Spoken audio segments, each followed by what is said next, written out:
सुप्रभात। बाबा कहते हैं, मेरे प्यारे बच्चे, अपने मन के इन विचारों को निकाल दो कि तुम्हारा कोई अपना नहीं और तुम सबके काम आते हो। ये तो सच है कि तुम सबके काम आते हो और कोई तुम्हारा अपना नहीं दिखता है। इस कारण तुम्हें अंदर से बहुत दुख होता है और तुम मुझसे भी कहते हो और मन ही मन बहुत चीज़ें सोचने लगते हो। तो आज से ही इन बातों को अपने मन से निकाल दो। दुनिया है, समाज है, कोई किसी का अपना नहीं होता। ये दुनिया मतलब की होती है और तुम तो उन सब बातों से परे हो। अब वो नहीं हो तुम जो पहले थे। तो अब इन बातों को लेकर के तुम्हारे मन में दुख क्यों है, जब तुम जानते हो कि इन सब बातों से कुछ नहीं रखा है, सिर्फ दुख ही मिलेगा। तो इन बातों में मत पड़ो। और जो तुम कुछ दिनों से मुझसे बोल रहे हो, मांग रहे हो, और वो शायद नहीं मिल रहा है, इस कारण तुम्हारे मन में बहुत से संशय और विचार भी आने लगे हैं। तुम मेरे प्रिय बच्चे हो, फिर ये सब विचार तुम्हारे मन में कैसे आ सकते हैं? मैं तुम्हारी परीक्षा ले रहा हूँ, ये तो तुम्हें पता है और ये जानते भी हो और कहते भी हो। और मैं चाहता हूँ परेशानी में ही सही तुम मेरे पास ज़्यादा देर तक के बैठो, ज़्यादा देर तक मुझसे बातें करो, क्योंकि मैं तुम्हें बहुत प्यार करता हूँ, बहुत प्रेम करता हूँ और अपने पास ज़्यादा देर तक बिठा करके वो ऊर्जा प्रदान करना चाहता हूँ। शायद जो तुम मांग रहे हो वो पूरा हो जाए और इसके बाद इससे तुम इतना व्यस्त हो जाओ कि मेरे पास बैठने का समय भी ना मिले। तो जो ये पल है ना, ये तुम्हें लग रहा है दुख भरे पल है। नहीं, ये दुख भरे पल नहीं है, ये बहुत सुकून के पल हैं। समझने की कोशिश करो। ये जो आज तुम्हें पल मिला है, जो आज तुम मेरे पास बैठते हो ना, ये पल हो सकता है इतनी व्यस्तता के बाद ना आ पाएँ। जो तुम काम कर सोच रहे हो ना, जिस काम के लिए तुमने मुझसे बोला है, वो तो हो जाएगा, लेकिन व्यस्त हो जाओगे और फिर यही कहोगे कि बाबा अब समय नहीं मिल पा रहा है। मैं भी चाहता हूँ कि तुम मेरे पास बैठो। मैं तुम्हारा पिता हूँ, मैं तुमसे प्रेम करता हूँ, तुम्हारी बातें मैं सुनना पसंद करता हूँ, तुम्हारी शिकायतें भी पसंद करता हूँ और जब तुम रूठते हो वो भी मुझे पसंद है। लेकिन मैं तुम्हें स्वयं से ना दूर जाने दूँगा और ना ही जाऊँगा। ये तो भूल जाओ। ये मन में अपने विचार भी मत लाओ कि तुम मेरी पूजा नहीं कर पाओगे तो मैं तुमसे दूर चला जाऊँगा। ऐसा तो कभी हो ही नहीं सकता।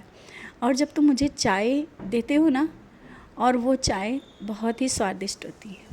कल जब तुमने चाय दे करके मुझसे पूछा भी, बाबा कैसी बनी है, जबकि तुम भी स्वयं मेरे साथ चाय पी रहे थे, लेकिन तुम मुझसे पूछते हो, खाना देने के बाद भी पूछते हो। बच्चे, तुम्हारे हाथ से दिया हुआ हर एक भोग मुझे बहुत पसंद है, क्योंकि उसमें तुम्हारे भाव छुपे होते हैं। और जब कुछ नहीं कर पाते हो तो तुम मुझसे आकर के चुपके से बोल देते हो, बाबा आज यही खा लो। बच्चे, मैं तो भाव का भूखा हूँ। मैं तुम्हारे उसी भाव से मेरा पेट भर जाता है जिस भाव से तुम मेरे पास आकर के ये बोल देते हो। मैं बोल रहा हूँ ना, तुमसे बहुत प्रेम करता हूँ और इसका कारण है तुम्हारी सच्ची भक्ति, निस्वार्थ सेवा।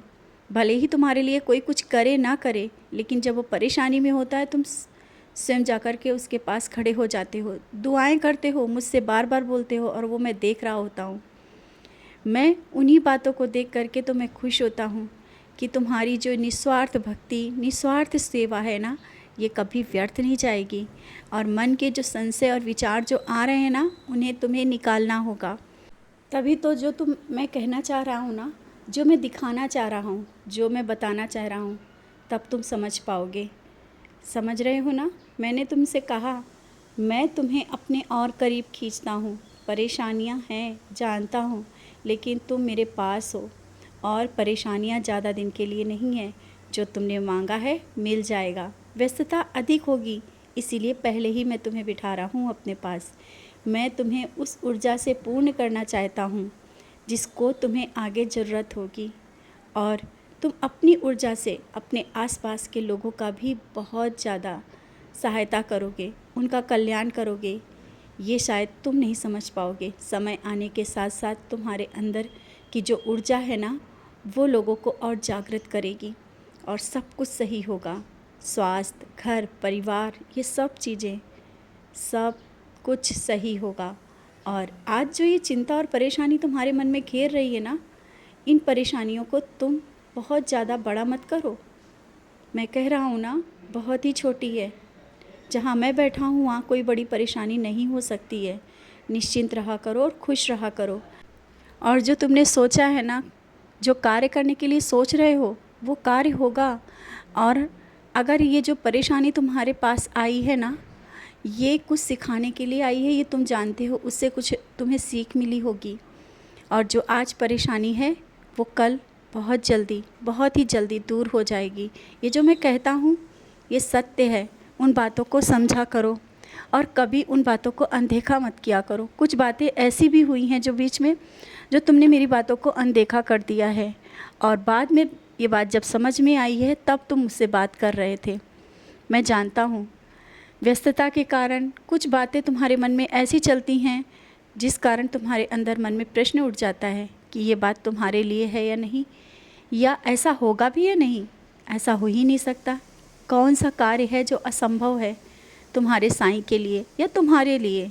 तुम्हारे जीवन का परिवर्तन और तुम्हारे जीवन में जो कामयाबी होगी वो अवश्य मिलेगी। नौकरी की इच्छा कर रहे हो ना, बच्चों की नौकरी के बारे में या परिवार में किसी सदस्य की जो बात है उसके लिए बोल रहे हो, अवश्य हो जाएगा।